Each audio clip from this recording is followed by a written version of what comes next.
नमस्कार।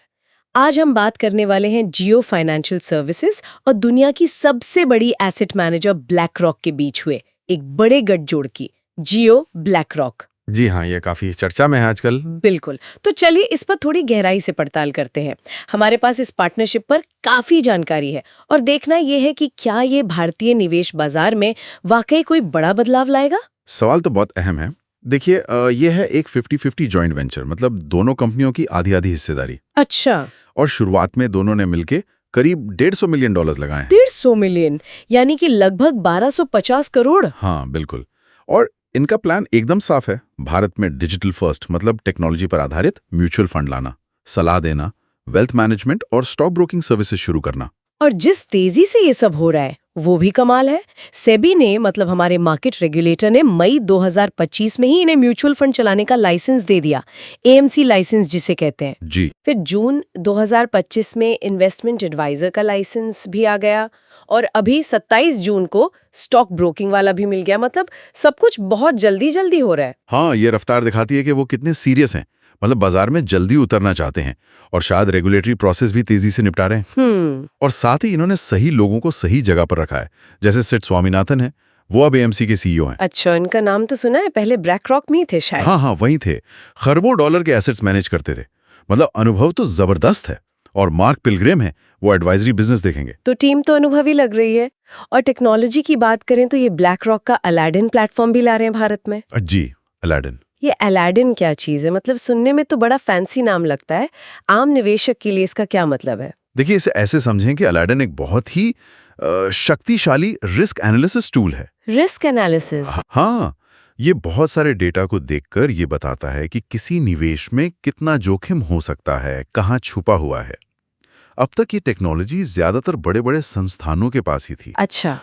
तो अगर ये छोटे निवेशकों तक पहुंचती है, तो ये उनके लिए रिस्क को बेहतर समझने और मैनेज करने में काफी मददगार हो सकती है। ओके, तो स्ट्रैटेजी है, स्पीड है, टेक्नोलॉजी भी है। अब आते हैं इनके पहले प्रोडक्ट्स पर।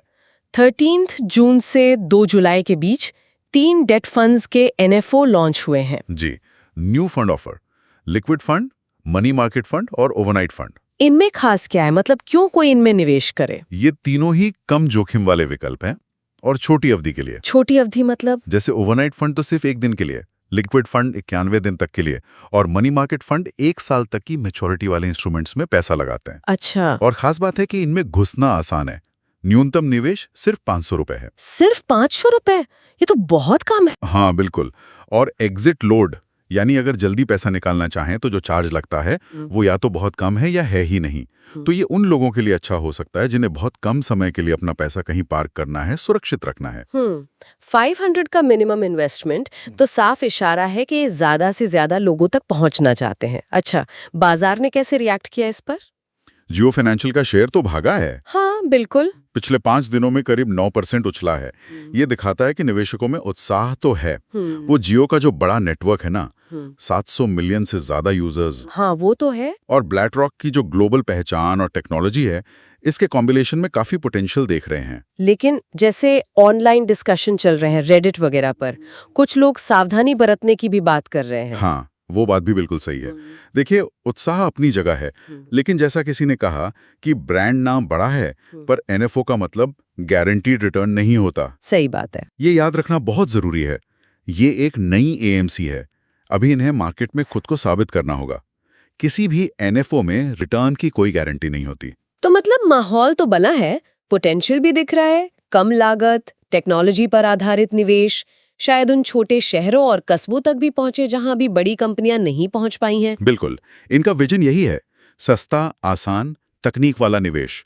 रिटेल और इंस्टीट्यूशनल दोनों पर नजर है। लेकिन अभी ये बस शुरुआत है। हाँ। तो फिलहाल जो लोग इन एनएफओस के बारे में सोच रहे हैं, उनके लिए टेक अवे क्या है? देखिए, अगर किसी को बहुत छोटी अवधि के लिए कम जोखिम वाला विकल्प चाहिए तो ये एक एंट्री पॉइंट हो सकता है। 500 रुपए से शुरू कर सकते हैं। लेकिन क्योंकि ये नया फंड हाउस है तो शायद समझदारी इसी में है कि शुरुआत में बहुत बड़ी रकम ना लगाएं। जैसा ऑनलाइन भी लोग कह रहे हैं, शायद 10-15 हजार रुपए से शुरू करें। हाँ, ताकि देख सकें कि फंड कैसा परफॉर्म कर रहा है, फंड हाउस काम कैसे कर रहा है। बिल्कुल, पहले परख लें, फिर चाहें तो ज्यादा निवेश करें। और हाँ, ये एनएफओ सिर्फ 2 जुलाई तक ही खुले हैं। ओके, तो शुरुआत छोटी, नजर पैनी। जी, और अगर हम इन शुरुआती डेट फंड से आगे देखें तो बड़ा सवाल तो यही है हाँ, कि जियो की जो इतनी बड़ी पहुंच है और ब्लैक रॉक की जो ये फाइनेंशियल इंजीनियरिंग की ताकत है, ये दोनों मिलकर लंबी दौड़ में आम भारतीय के लिए डिजिटल इन्वेस्टमेंट का पूरा लैंडस्केप कैसे बदल सकते हैं। ये देखना वाकई दिलचस्प होगा।